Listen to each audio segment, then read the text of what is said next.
क्या आपको पढ़ना है? जीन जैक्स रूसो, ठीक ना, महान शिक्षाविद, महान मनोवैज्ञानिक, ठीक ना, दार्शनिक, इनको पढ़ना है। आधुनिक शिक्षा के जनक, ठीक ना, जिनको कहा जाता था किसको? रूसो को। उनको हम लोगों को पढ़ना है, उनके जीवन परिचय के बारे में जानना है। आखिर में रूसो साहब का जन्म कहाँ हुआ, उनके पिता क्या थे, मम्मी क्या थी, उनका जीवन कैसे बीता, जीवन में क्या क्या किए, बिना स्कूल गए वे बहुत बड़े दार्शनिक हो गए, बड़े शिक्षाविद खोज निकले। तो कहीं न कहीं कुछ इनमें गुण रहा होगा तभी ना।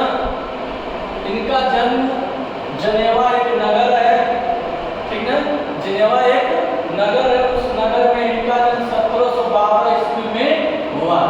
इसका रूसो साहब का जन्म होते ही इनकी माँ इनको दुनिया से छोड़कर चल बसी। जब किसी बालक का जन्म होते ही माँ उससे अलग हो जाती है, उस बालक का जब पालन पोषण होता है, कोई भी कितना करे उस माँ की तरह नहीं कर पाता है। उस बालक का पालन पोषण उनके पिताजी किए, उनका लालन पालन पोषण किसने की? उनके पिताजी किए। और एक पिता कितना पालन पोषण कर सकता है, क्योंकि उस पिता के कंधों पर बहुत सारी जिम्मेदारी होती है। वो पेट के लिए चलेगा कि बच्चे का पालन करेगा, क्योंकि माँ के जाने पर पिता को माँ भी बनना पड़ा और पिता भी बनना पड़ा। और रूसो को 2 वर्ष के बाद प्रकृति से उनको लगाव हो गया। किससे लगाव हो गया? प्रकृति से लगाव हो गया। प्रकृति से उनको प्रेम हो गया। विद्यालय जाने का नाम नहीं ले रहे थे, विद्यालय के प्रति उनका लगाव ही नहीं बन रहा था।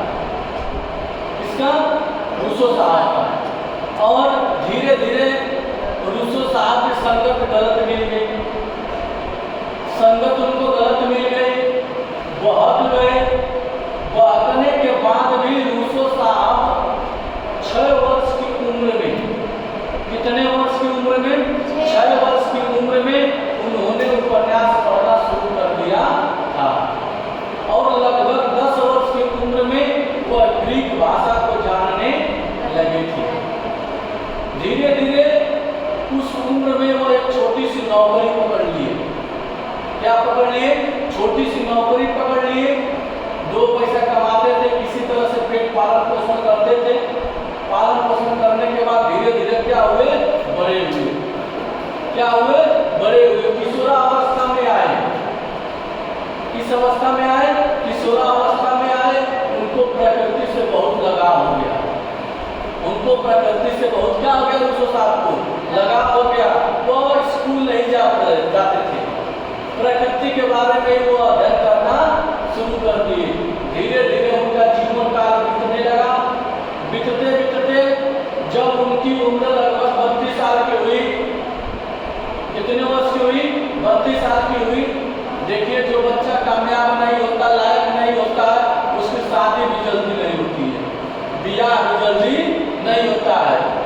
तो बेचारा किसी तरह 1744 में जा करके एक नौकरानी से रूसो साहब ब्याह कर लिए। किससे शादी कर लिए? एक नौकरानी से। शादी करने के बाद उनका जीवन धीरे धीरे चलने लगा। चलते चलते उनके 500 लड़के हो गए।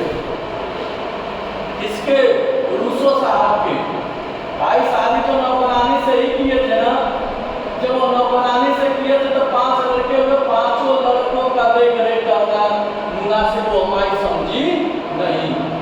जब माँ का व्यवहार ठीक नहीं रहा, रूसो की पत्नी का व्यवहार ठीक नहीं रहा, भाई बाप बापे होता है, पिता पिता ही होता है। कहा कि अब एक माई बाप कुमार भी सकले जब एक ऐसा व्यवहार बात है। रूसो साहब ने उन 5 लड़कों को उठा करके ले गए, अनाथालय में छोड़ दिए। उन 5 लड़कों का परवरिश अनाथालय में हुआ। धीरे धीरे तमाम प्रकार के उन्होंने खोज लिखी, रचनाएं लिखी। उन रचनाओं के बारे में आप लोग बताएंगे। धीरे धीरे समय बीतता गया। लगभग 1772 या 74 में आए, उनकी क्या हो गई? मृत्यु हो गई। उस दुनिया को, देश को छोड़ करके चले गए। अब जिसकी पत्नी अगर इस लायक रहे तो व्यक्ति कितना जिएगा। जगह में हजारों समय से खाना न दे, जगह में हजारों लड़कन के सेवा न करी, तो पति कितना दिन तक जी सबके पता है। उसी तरह से रूसो भी